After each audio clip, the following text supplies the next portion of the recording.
Welcome to the ZeroTax Zone Podcast, hosted by tax savings specialist Andrej Kandus, your go-to resource for mastering tax savings.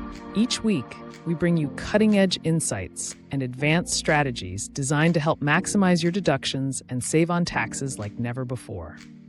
With over 40 years of combined experience from our expert tax advocates, we're here to guide you through the complex world of taxation, ensuring you maximize your savings and minimize your stress. With our expert guests and in-depth discussions, we will empower you to take control of your tax situation. Join us as we explore the latest trends, real-life scenarios, share innovative techniques, and answer your pressing tax questions. Whether you're a business owner, investor, or simply looking to make the most of your finances, the ZeroTax Zone is your weekly resource for transforming tax challenges into opportunities. Get ready to take your tax game to the next level.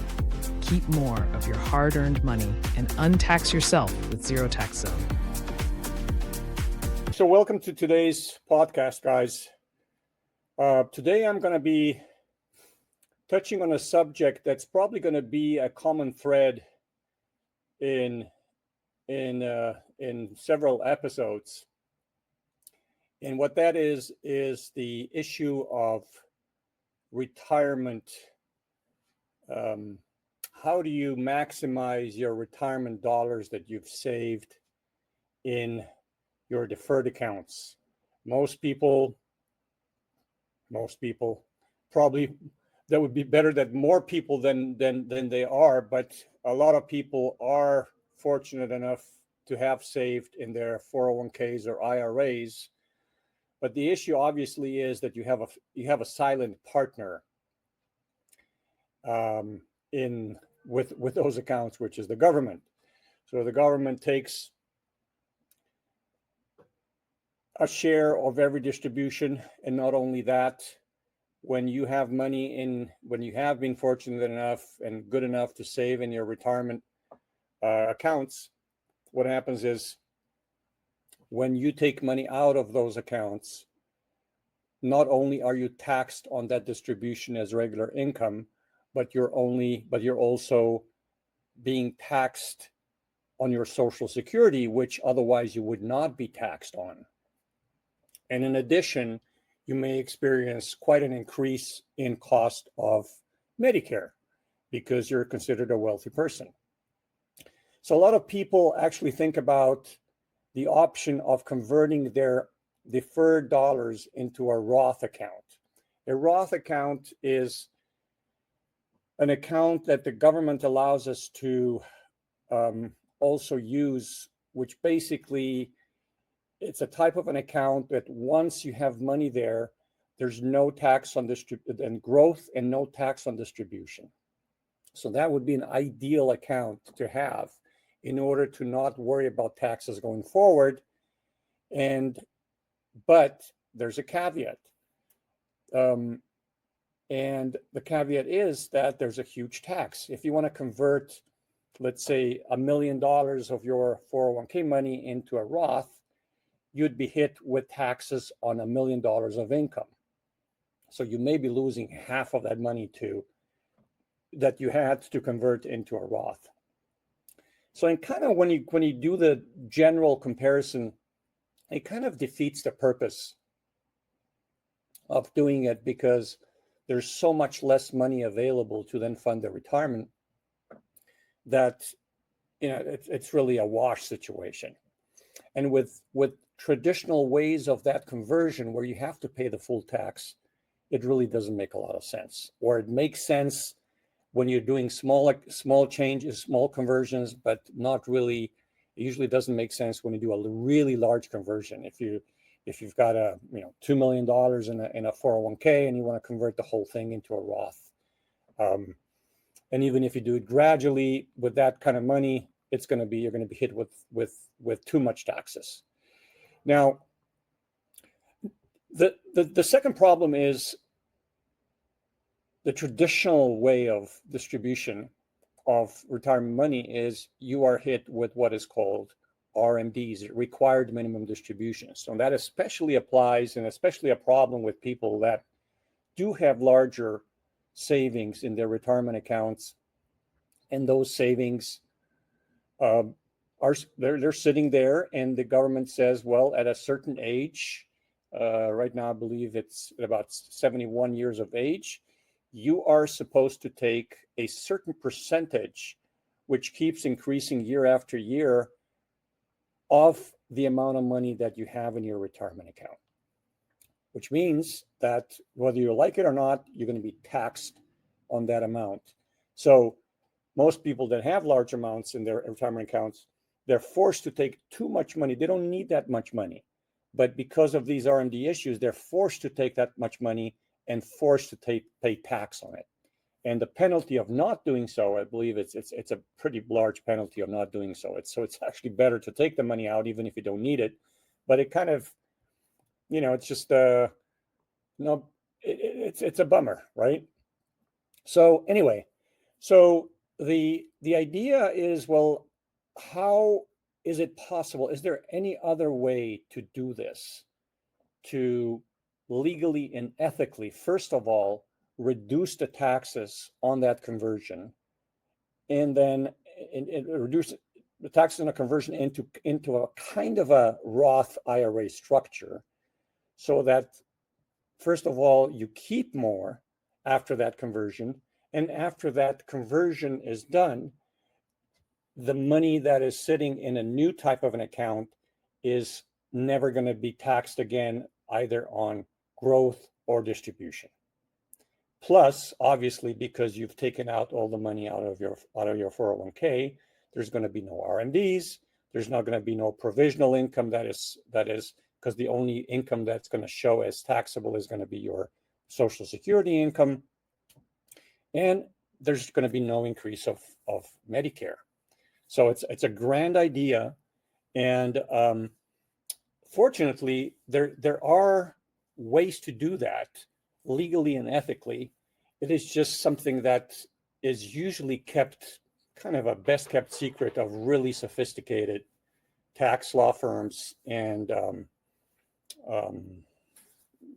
just highly special. It's a highly specialized project and strategy.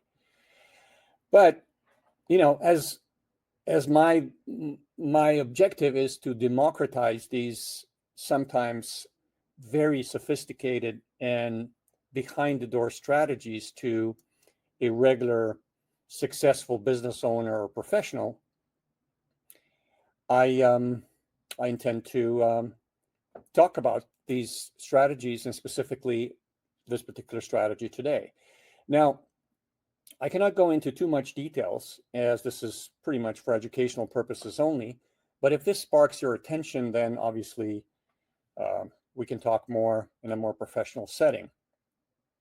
But the idea is, as I said, how do we get money out of the deferred account at a much reduced tax rate, or much reduced taxable basis?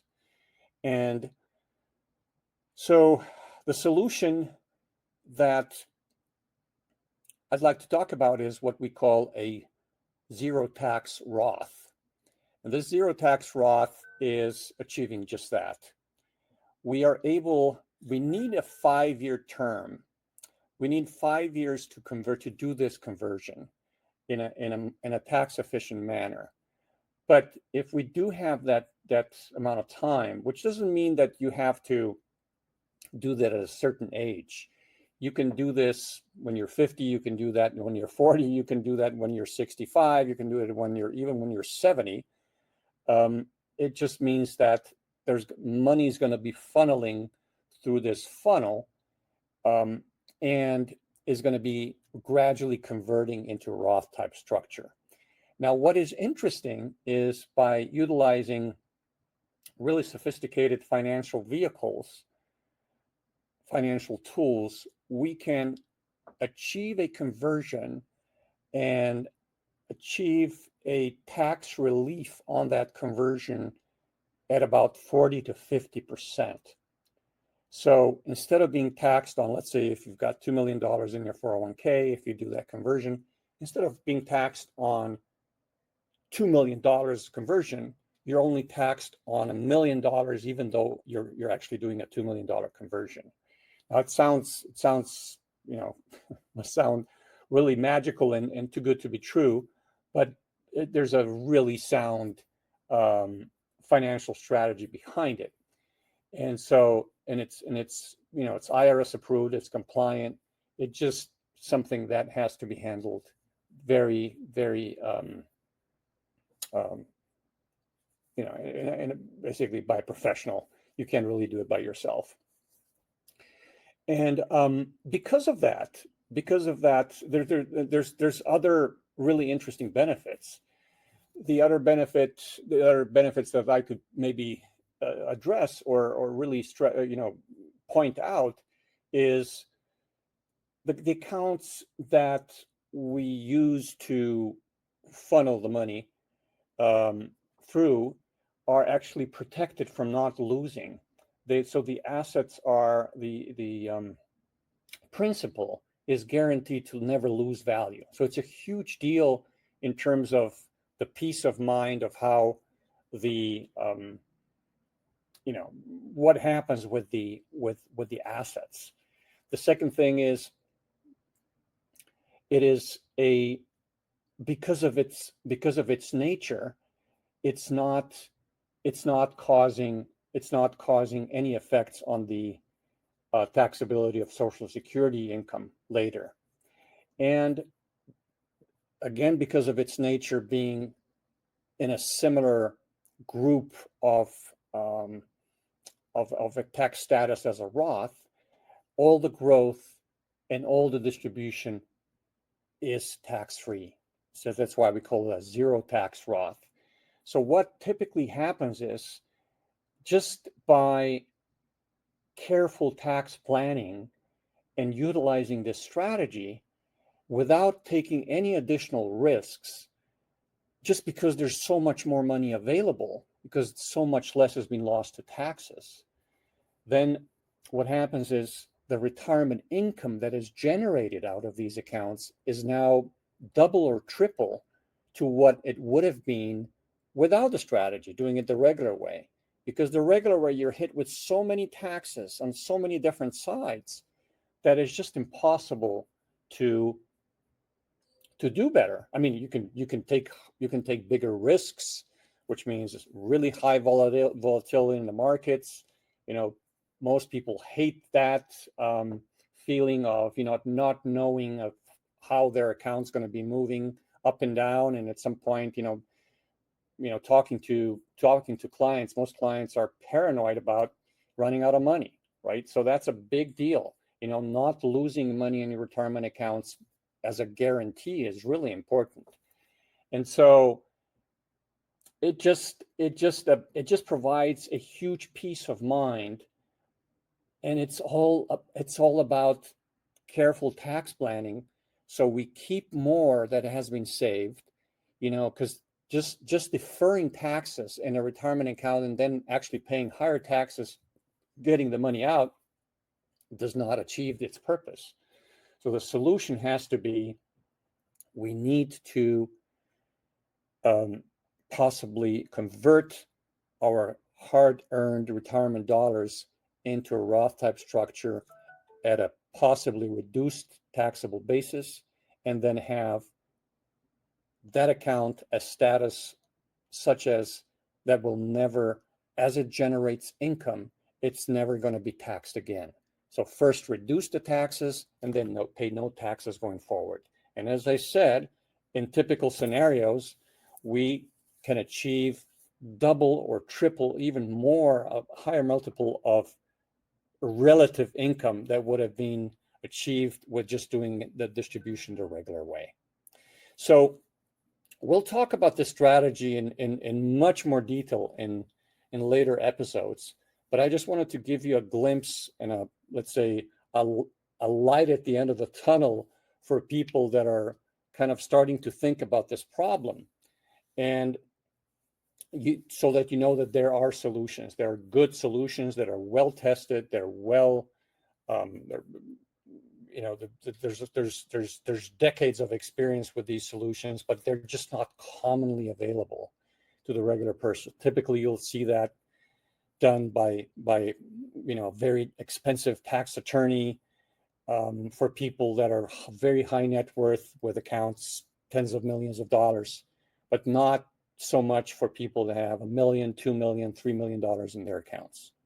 So my intention is to help just those people the most. And this strategy really starts making sense when you have at least $1 million in your retirement account, just because of the ratios of taxes that really make a huge difference.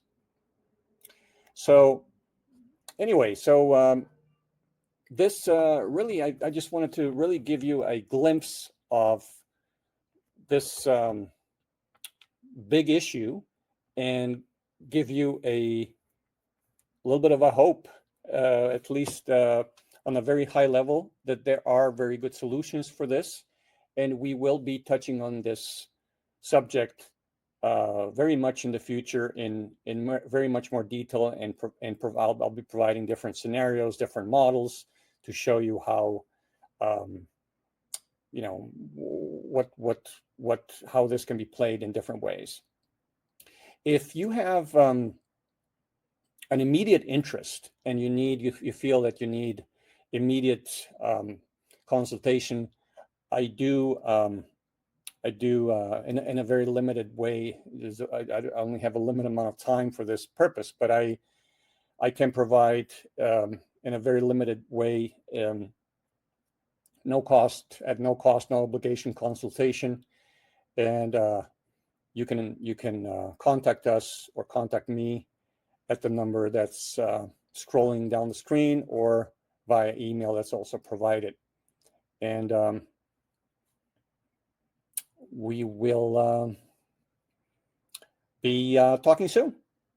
Thank you. I hope this episode is providing some value to everybody, and we'll talk next time.